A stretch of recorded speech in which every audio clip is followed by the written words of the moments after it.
Elite opinion in the United States is lining up against Donald Trump in ways we've never seen before. Consider this.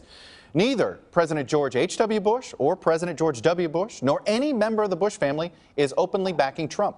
Not a single CEO of a Fortune 100 company has endorsed Trump. 11 of them are backing Clinton.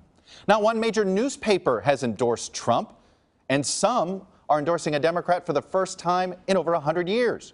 Even conservative thought leaders like the National Review, the Weekly Standard, and George Will are in some form anti-Trump, and in some cases, a few have become pro-Clinton. And yet, Republican voters right now are ignoring establishment opinion. They're sticking with Trump. We're witnessing a withering away of the power of the elites. Joining me first is Mr. Moore. Michael, welcome back to the show, sir. Thank you. Let me start with something you wrote a few months ago. You believe Donald Trump is going to win this election. You believed it before the convention, and you wrote this.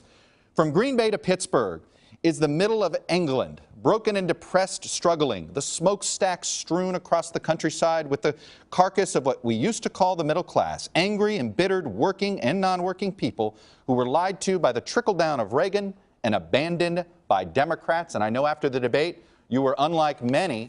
You thought Trump was successful in what he needed to do. Explain. Yes, I don't want him to win. Let's just make that clear. I've been trying to say for months here, I live in Michigan, and across the Midwest, across the Rust Belt, I understand why a lot of people are angry, and they see Donald Trump as their human Molotov cocktail that they get to go into the voting booth on November 8th and throw him into a political system that has made their lives miserable. From the right, Glenn Beck, founder of The Blaze, himself an anti-establishment type of guy. Mr. Beck, welcome back to the show.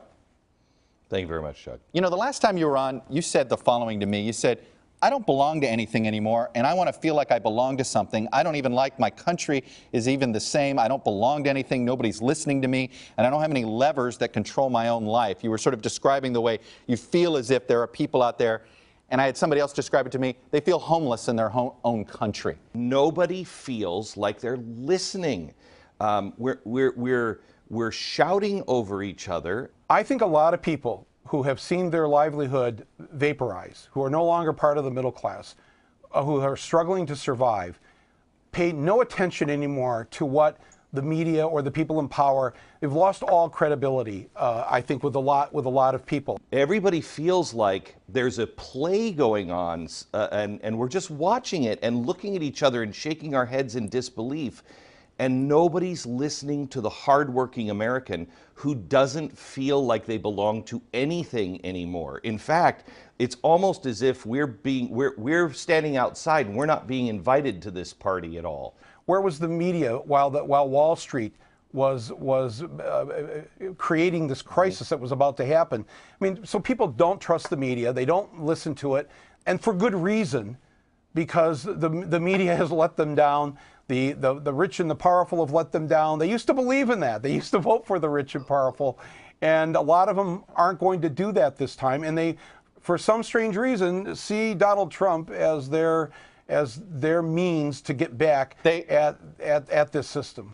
It's interesting that you would have Michael Moore and me both on the same show talking about this, because I think there's a lot of people that would claim that Michael Moore and Glenn Beck are responsible for a lot of this.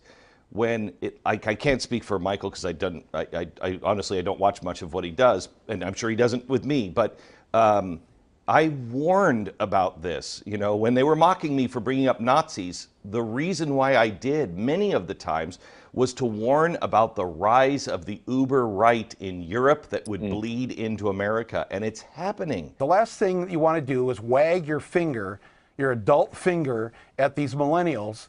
They're upset at the whole thing. They're upset at the world that's been handed to them. We're losing ourselves. We're losing our civility. We're losing our decency. We're losing our neighbors and our family.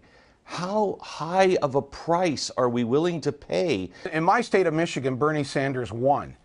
If Hillary Clinton and the Democrats had a difficult time with him, that should have been the red flag to everybody, that there is a mood out there. Hey, NBC News fans, thanks for checking out our YouTube channel. Subscribe by clicking on that button down here. and then click on any of the videos over here to watch the latest interviews, show highlights, and digital exclusives. Thanks for watching.